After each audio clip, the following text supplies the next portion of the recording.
In Nigeria, the ultimate status symbol has officially changed.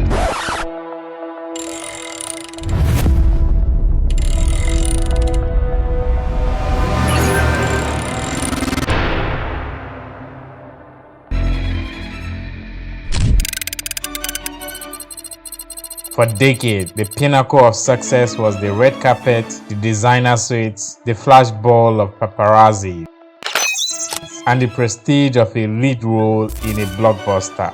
Looking for your wife is fucking look like I'm joking.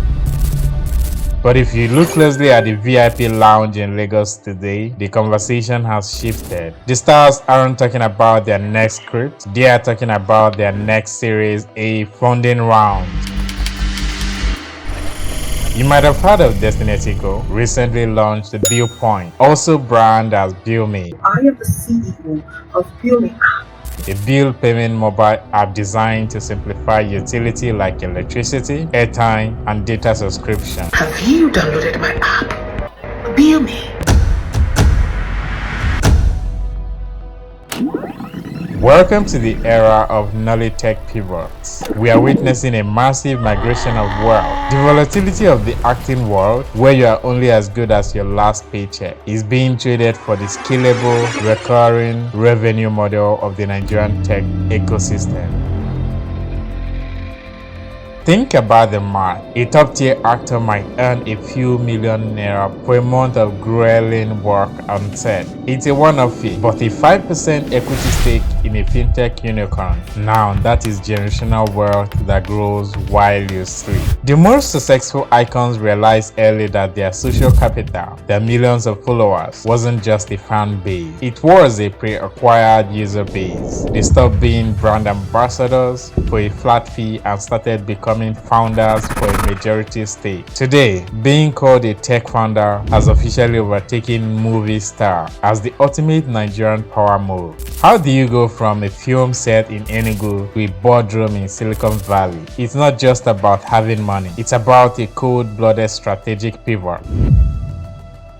The blueprint started with the influencer to owner model. These stars stopped taking endorsement checks. Instead, they walk into the meeting and say, "Keep the cash, I want equity and I want a seat on the board." But fame alone does not build a stable app. Look at Destiny Etiko. She didn't just sign another endorsement deal with Fintech company. She went to the UK, assembled a team of engineers, and Bill Point was born. In just 24 hours, she onboarded 10,000 users. Now think of the money that comes from these users, and it's growing. Why? You might ask. Because she realized that her audience didn't just want to see her on screen. They want to pay their bills through a platform they trust. That is the definition of turning social capital into a digital utility. The real shift happens in the shadows. We started seeing our favorite icons disappearing to Harvard or Stanford for executive MBAs. They weren't just taking photos. They were learning how to read balance sheet and how to pitch to global incubators like Y Combinator. Their fame became a trust proxy. In a high-risk market like Nigeria, traditional tech founders spend years begging for seed money, for seed capital. A Nollywood star walks into a room and the door is already open. They utilize their celebrity status to bypass the hurdles of traditional venture capital, securing direct partnership that most developers only dream of. They trade creative intuition for boardroom precision. Let's look at portfolios. We aren't talking about side hustles anymore. We are talking about empire. Take Mo Abudu example. She didn't just build a studio. She built Ebony Life On, a tech-driven streaming platform that forced global giants like Netflix and Sony to come to the table as partners, not just as a buyer.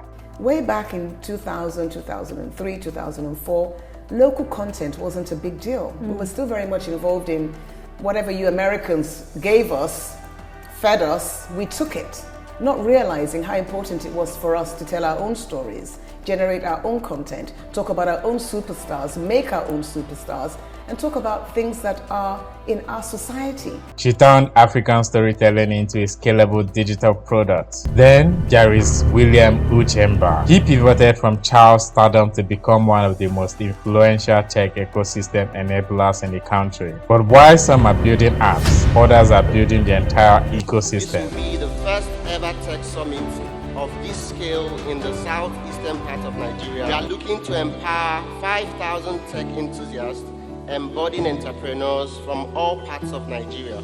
He made a pivot that many didn't see coming, from Nollywood comedy to becoming a national powerhouse for tech empowerment through his T&E Summit. Uchemba has effectively turned Southeast Nigeria into Silicon Valley of the East. We weren't just talking about a day's seminar. By 2026, the T&E Summit has scaled to reach over 50,000 young Nigerians, providing them with the gears, high-end laptops, startup grants, and direct mentorship from global giants like Google and Microsoft. Uchemba realized that for Nigeria to lead in tech, the talent couldn't just come from Lagos. He used the celebrity leverage to bring venture capitalists and governors to the table, proving that a movie star can be the most effective bridge between the trenches and the boardroom. And look at angel investor like Banky W. He transformed the record label into a creative tech powerhouse, proving that the intersection of fintech and media is where the new billions are hidden. When you compare the lifetime earnings of some Nollywood biggest box office hits against a single tech exit or evaluation surge, Stripe is acquiring Nigerian payments company Paychecks for what sources tell me is roughly $200 million. the difference is like comparing a spark to a wildfire. We are talking about exit and valuation that dwarfed the entire production budget of the industry 10 years ago. For instance, Ruth Kadiri, the distribution architect, Ruth Kadiri 247 and Echo. Ruth isn't just an actress. She's a media tech strategist. She bypassed the cinema's gatekeepers to build a direct-to-consumer distribution empire. Her focus is on a business structure and transforming digital talent into creative CEOs. Nobody stumbled into success by chance. I'm not talking about those 2 seconds type of whatever that fizzles out. I'm talking about those ones that stands the test of time. Everybody at some point knew they wanted to be successful, worked towards it. But let's be real, tech is a blood sport. For every success story, there is a pivot or die moment. These stars have faced the same tech winters. How do we start to rebuild the capital landscape for Nigerian entrepreneurs?